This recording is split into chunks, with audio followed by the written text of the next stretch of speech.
ரோட்டில் வந்து அவனுக்கு தான் ரோட் ஷோ நடத்த முடியுமா? நாங்கள் ரோட் ஷோ அவங்க தப்பி ஓடி விடுவார்கள் என்று நாங்கள் கயிற்றில் கட்டி இழுத்து வந்தோங்கிறாங்க. காவல்துறை என்ன சொல்கிறாங்க? அவர்கள் முரட்டுத்தனமாக ஆயுதங்களை கையில் வச்சிருந்ததுனால அவங்க வந்து முரட்டுத்தனமாக தப்பி ஓடுவாங்க, முரட்டுத்தனமாகவும் முறை தவறிய வழியில் நடப்பார்கள், முரட்டுத்தனமாக பிஹேவ் பண்ணுவாங்க.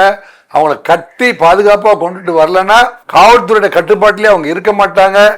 எனவே வந்து பொதுமக்களுக்கு இருக்கிற பீதியை போக்க வேண்டிய கடமையும் காவல்துறைக்கு இருக்கு.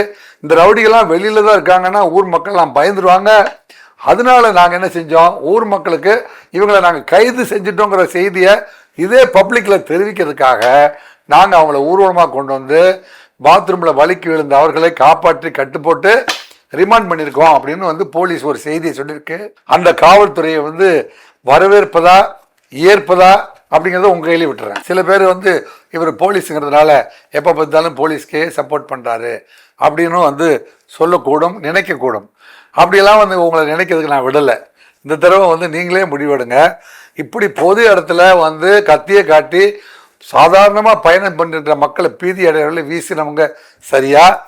அதே ரோட்டில் வந்து இவங்களை கைது பண்ணிட்டோன்னு தெரியறதுக்காக கயிறில் கட்டிட்டு வந்த போலீஸ் செஞ்சது சரியா?